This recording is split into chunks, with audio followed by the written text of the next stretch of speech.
இந்த அரசியல்னாலே வேற லெவல் தான்ல.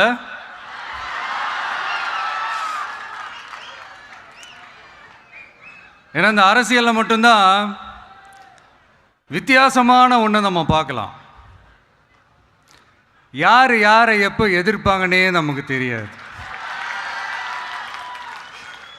யார் யாரை எப்போ ஆதரிப்பாங்கன்னே நமக்கு தெரியாது. அதை கணிக்கவே முடியாது.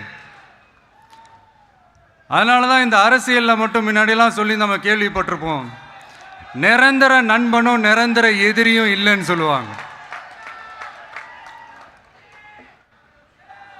அரசியலுக்கு யார் வேணாலும் வரலாம், அது ஒரு ஜனநாயக உரிமைன்னு சொல்லுவாங்க. ஆனால் மக்களுக்கு ரொம்ப ரொம்ப பிடிச்சி போன ஒருத்தன் அரசியலுக்கு வரான்னா அதை கண்டிப்பாக நல்லவங்க எல்லாம் வரவேற்பாங்க. ஆனால் ஒரு சில இந்த அதிகார இல்லை அது வேணாம், ஒரு சில பேருக்கு மட்டும் கொஞ்சம் எரிச்சல் வரத்தானே செய்யும். அது இருக்கும் தானே. என்னடா இவன் திடீர்னு ஒருத்தன் என்ட்ரி கொடுத்துட்டானே, இது வரைக்கும் நாம சொன்ன பொய்யெல்லாம் நம்பிக்கிட்டு மக்கள் நமக்கு ஓட்டு போட்டுக்கிட்டு இருந்தாங்களே, ஆனால் இப்போ இவன் சொல்றதெல்லாம் பார்த்தா மக்கள் மனசுக்கு ரொம்ப நெருக்கமாக வேற இருக்குது. அதுவே நமக்கு ஒரு பெரிய நெருக்கடியாகவும் இருக்குது. இவனை என்ன பண்ணலாம், என்ன செய்யலாம், எப்படி இவனை இது பண்ணலாம், க்ளோஸ் பண்ணலாம்.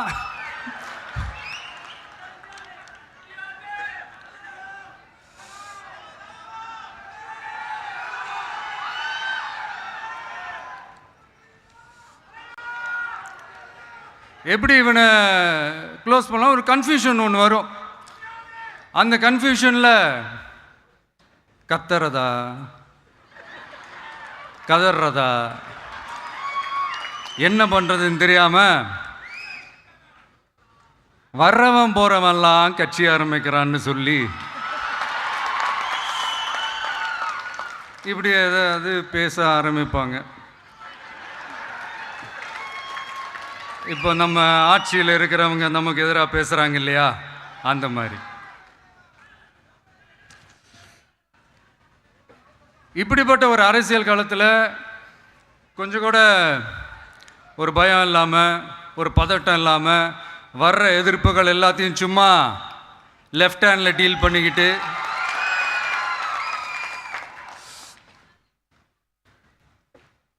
இதோ நம்மளுடைய தமிழக வெற்றி கழகம் முதலாவது ஆண்டை கடந்து இப்போ 2வது ஆண்டில் அடி எடுத்து வைக்கிறோம்.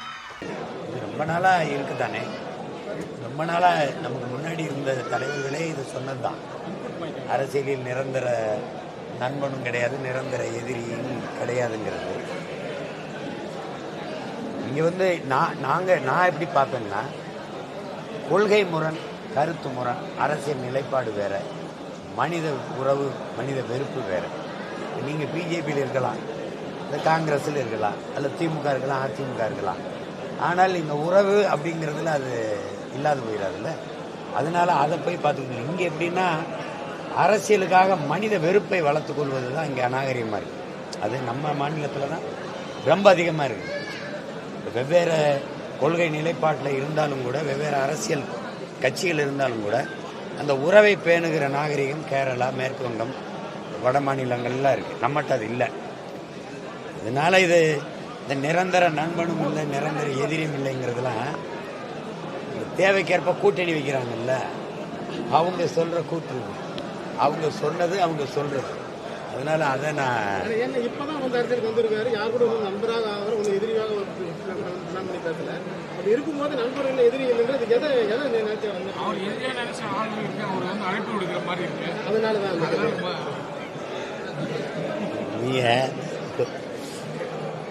இதே ஒரு பதில வச்சுக்கிட்டு என்கிட்ட எதிர்பார்த்தீங்கன்னா நான் என்ன சொல்றது? எளிய மக்களுக்கான கட்சிக்கு ஸ்ட்ராட்டஜிஸ்ட் எதுக்கு? மக்களை படிக்கிறதுக்கு பீகார்ல இருந்து அங்கிருந்து இங்கிருந்து ஆள் கொடுத்துருந்து வீக வகுப்பாளர்கள், அது எளிய மக்களுக்கான கட்சி இல்ல.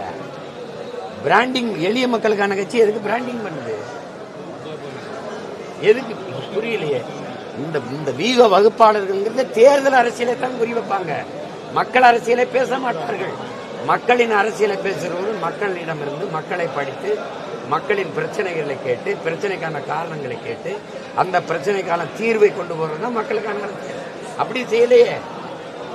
ஆனா அவங்க தேர்தல் கூட்டணிங்கிற மாதிரி தான் அவங்க சொல்லியிருக்காங்க சார். பிரசாந்த் கிஷோர் வந்து விஜய் கட்சியோட தேர்தலுக்கான பிரசாந்த் கிஷோர் பீகார்ல ஒரு கட்சி வச்சிருக்கிறாரு. அந்த கட்சியோட தம்பி விஜயோட கட்சி கூட்டணி வைக்க போதா?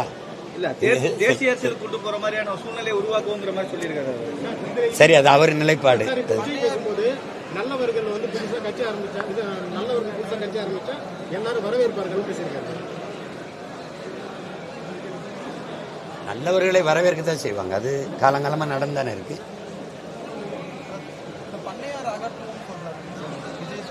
யாருன்னு சொல்லணும்?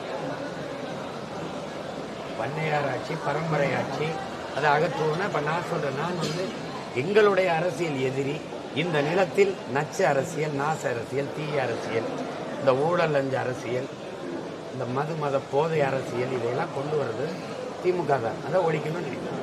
என் இனத்தை கொன்னது காங்கிரஸ், கூட நின்னது திமுக. தமிழர் என்று பேசி தமிழ் மொழியை அழித்து தமிழர் உரிமையெல்லாம் பறித்து இந்த நிலத்தின் வளத்தை எல்லாம் நாசமாக்கின கட்சி ஆட்சிகள் இதுதான். இந்த நிலத்தில் இருக்கிற தீய அரசியலுக்கான நச்சு வேர் திமுக. அதை நாங்கள் எதிர்க்கிறோம், ஒழிக்கணும்னு நினைக்கிறோம். அப்படி எதை சொல்லணும்ல. மதவாத சக்திங்கிறீங்க பாஜக கொண்டு வந்து கால் உண்ட வச்சது யாரு? காங்கிரஸுக்கும் பாரதிய ஜனதாவுக்கும் இந்த மத கோட்பாட்டில் என்ன வேறுபாடு? ஒருத்தன் இடிப்பான், ஒருத்தன் இடிக்க அனுமதிப்பான். ஒருத்தர் சவுண்ட் ஆஃப் யாரால் இந்துசுமா, பக்கத்தில் ஒருத்தர் எஸ் யாரால் இந்துசுமா. சவுண்ட் இந்துத்துவா, சாப்பிட்டு இந்துத்துவா, வேற ஏதாவது மாறுதல் இருக்கா? சரி, இப்ப நீங்க சொல்ற மொழிக் கொள்கையிலேயே காங்கிரசின் நிலைப்பாடு பிஜேபியிலிருந்து வேறுபாடு ஒண்ணுமே இல்லையே. அப்புறம்